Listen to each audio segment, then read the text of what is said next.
Today we're talking about running backs, value running backs, guys that we think are going to outperform their ADP. And before we maybe get into those picks, I just kind of wanted to talk a little bit about kind of like the landscape this year. So John and I have been doing tons of mock drafts. We're in a couple pro leagues trying to win some big money. And we're seeing something very interesting with running backs.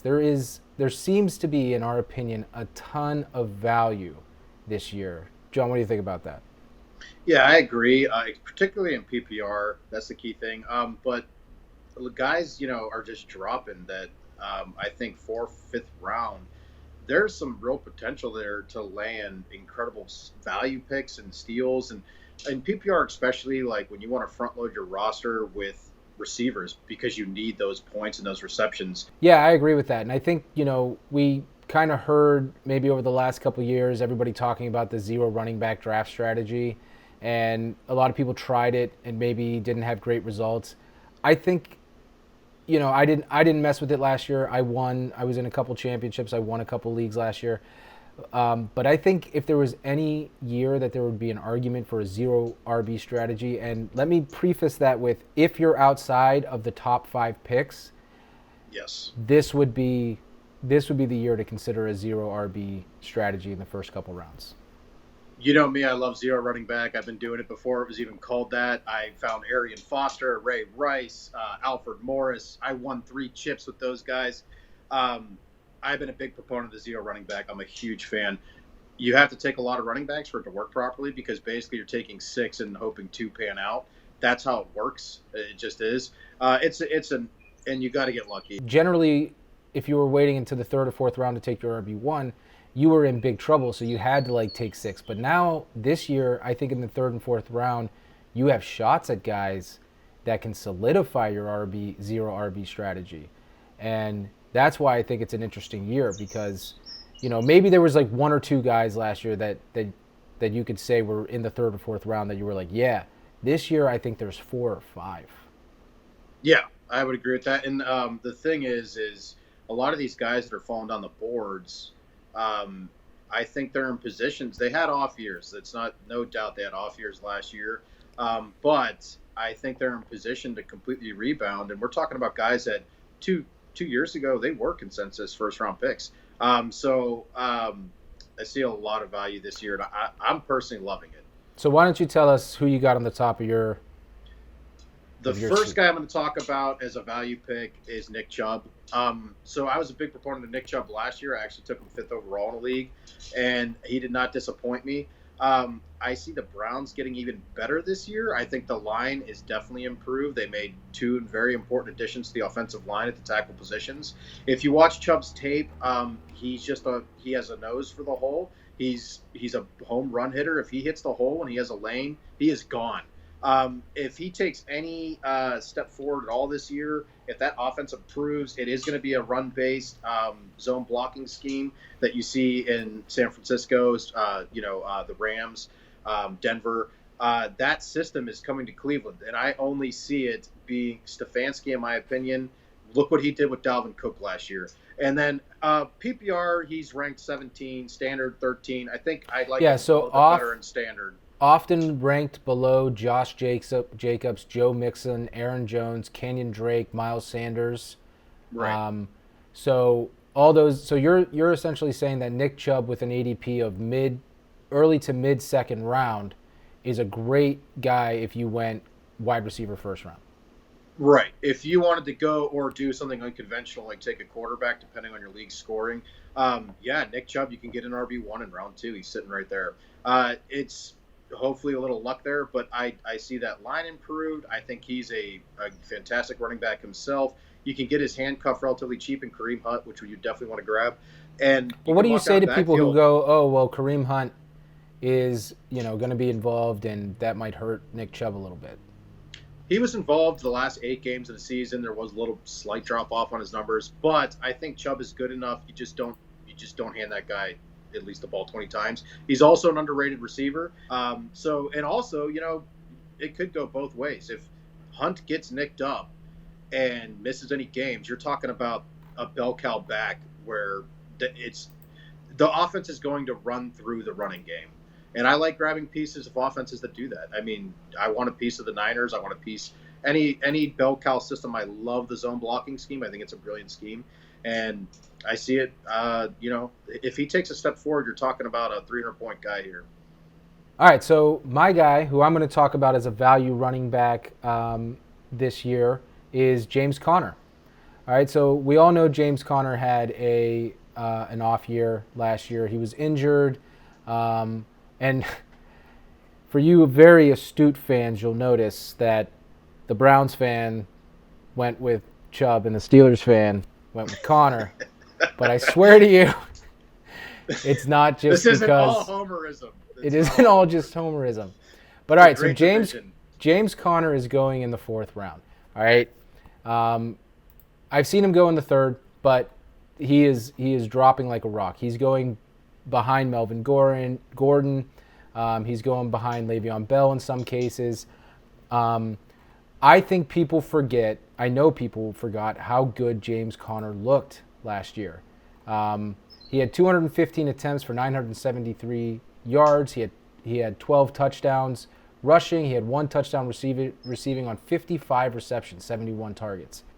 So the Steelers are one of the last teams that run a true bell cow running back system. So the great thing about grabbing somebody like James Conner, and you skip over Jalen Samuels and you go right to Benny Snell because he's the true handcuff, you could get the handcuff for next to nothing, and you know that if you lock down that backfield, you have a bell cow backfield. Everybody else is cheap in that backfield, and James Conner has nothing but upside. I can't imagine him not outperforming his ADP, which right now is, like I said, let me find the actual number on here. Oh man, I've seen him going in round 4, for sure, at least. All right, who do you got next? So next is kind of everybody's favorite guy to hate is Todd Gurley. So I've actually done a lot of. I have Todd Gurley in a dynasty league, so I paid a lot of attention to what actually happened in his situation. Everybody thought it was a knee issue that caused his numbers to drop off. I actually think it wasn't the knee issue. I think it was the scheme that got kind of exposed in the Super Bowl versus the Patriots. And if you look at the defensive front the Patriots are running in that particular Super Bowl, every team started copying that, and they just figured out how to clog all the lanes for that zone blocking scheme. And McVay never really made an adjustment to that. So I think that's a big reason his numbers dropped off last year. If you watch his tape last year on some of the runs that he did break away, I don't see any lack of burst or acceleration. It doesn't look like he's any less healthy. If I showed you a clip from last year and didn't tell you it was from last year and told you to tell me what year it was from, I don't think you'd be able to tell me. Now, he goes to the Falcons. I don't like their offensive line necessarily. They're ranked 24th overall, not the best offensive line in the world. But again, this is about value. I think the Falcons are a good offense with a great quarterback. Even with the line play, they can compensate for that. I think he's still got a lot left in the tank. I'm not talking like maybe back to old school Gurley form here, but I definitely see him outperforming his ADP here. I agree with you 100%.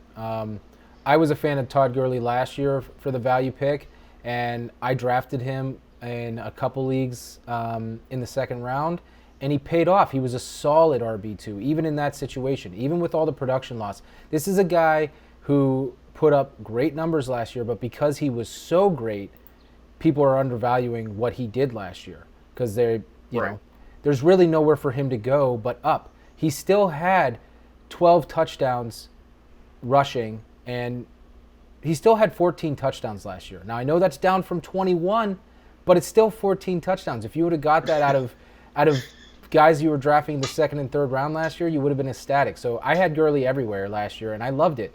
And I think he's a value, like you just said, he's a value pick again this year.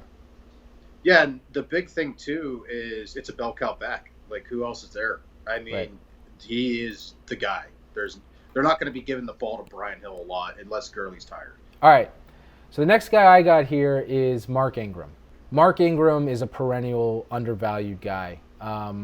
Every year, people just let him slip into the 5th round, 4th, 5th round. His ADP this year is right around the same as James Conner, so he's in the 4th round, and I think that's great value. So you got a guy, all right, who is coming off one of the most prolific rushing seasons for any offense. I know Lamar Jackson had a lot to do with that, but the wide receiver core is still very young. I also really like Mark Andrews on this team because, I mean, I think I shouldn't get off on tight ends, but I think what you're going to see is a run-heavy, tight end-heavy package offense. They just don't have the wide receivers to threaten. I mean, you could say Hollywood Brown is a threat, but right now he's a one kind of trick pony threat, so he's a deep ball threat. So they really need somebody else to step up there. But all this means to me that you're just going to see tons of carries. So I know they got J.K. Dobbins, but this is a offense that is very intricate, and you have to be a good pass protecting back. So I think Dobbins is going to get his touches, but I don't think he's going to take Ingram's job. I think all rookies this year, all rookies, unless they have a path to starting like day one, you got to devalue a little bit because it's going to take a little bit for them to get all those schemes down, and running back is a complicated position. So if we look at his stats last year, Mark Ingram put up 1,000 yards. He had 10 touchdowns. He had 26 receptions for another 5 touchdowns. So 15 touchdowns last year for Ingram. That's crazy. 1,300 yards. So, you could go RB0 in this draft, get to the 4th and 5th round, end up with James Conner, Mark Ingram, Todd Gurley, Mark Ingram. And if you do that, if you did Todd Gurley, Mark Ingram, that's 29 touchdowns. 29 touchdowns from last year. And again, you got to hope they hit those marks again. But to your point, you're talking about one of the most run-heavy offenses in the history of the NFL. I think they set the league rushing record last year, they did. Ever. And so they're running the ball a ton. They're running it down people's throats. A lot of people think like, oh, well, they're going to split carries. Yeah, but that doesn't matter when you're running the ball 30-plus times a game. Right. And, yeah, exactly. He's so underrated. He's been underrated all the way since back on his Saint days. He is a great back, and I think he's a great player on a great team. That's and they love him. It's not like this guy's a placeholder. He's got 2 years left on his contract. They paid him a lot of money too. Yeah. So, I think this is, Mark Ingram is my guy. I'm targeting him. We've already got him on a couple teams. So, all right. Right. The last guy I'm going to talk about here, and I think he's in a really good situation, and that is Melvin Gordon. And so Melvin Gordon, 2 years ago, consensus first-round pick. I think he was even the top 5. The skill is there. He's a great all-around back. I think he covers all the bases of pretty much everything. He gets small. He can wiggle. He can hit the hole. He's a home run hitter. He can catch the ball. Talking about a great player here. His ADP fell this year. He's going around 32 in standard, 35 in PPR. I like him even better at PPR. And the Broncos this year, I think that's a team that's going to kind of take a step forward. I like Drew Lock a lot. I like the weapons they added, Jerry Jeudy. You got some legit skill position players, Noah Fant. Sorry, go ahead. No, what were you going to say? I was going to say the offensive line coach, Munchak. I've been targeting in Dynasty this offense, the running game for a couple years. I've been trying to get Lindsey, who I haven't been able to get to pry away. And then Gordon came in, so I don't know, I can't get either of them. But the offensive line coach, Mike Munchak, is one of the best in the league. He built the Steelers' offensive line scheme. He built their running scheme. That was one of the best offensive lines for years. Anybody could run behind it, so that too. That's a great point because that's a key thing. You need that continuity up front. You need the linemen to do their job. And I think he's a guy put in that position. He can really outperform his ADP here. I would feel comfortable taking him as an RB1 in all honesty. Yep. Any of the guys we've mentioned so far, I would be comfortable with having them as my RB1. In a PPR league, for sure. No question. PPR, yeah. Standard's a little bit different, but even with the running back, depending on your league scoring, I most likely I'd still be comfortable. Maybe not so much, but just depending on your quarterback scoring system, if they get 7 or 4, that would be the difference, or 6 or 4. But either way, I love all these. I love Melvin Gordon. I'd be thrilled to get him in the 3rd round.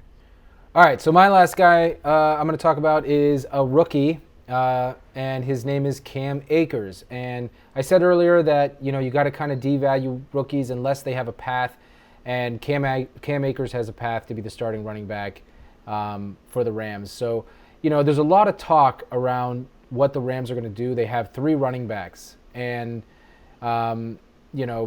people are talking about a committee and all this kind of stuff. And I tend to go with history and how coaches play, because I think there's a lot going on, and I think they do fall into their comfort zone a little bit.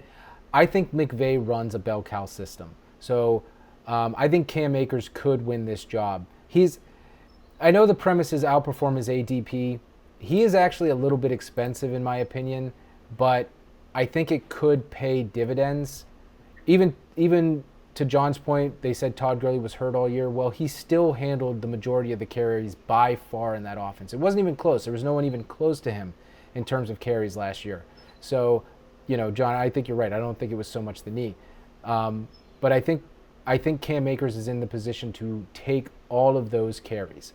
So I don't know if I would say Cam Akers I would be comfortable as an RB1, but as a value RB2, I just think he's gonna take the job. Henderson barely carried the ball last year. I think he's gonna have more of a role this year. I don't even think Malcolm Brown is anything but a backup in this system.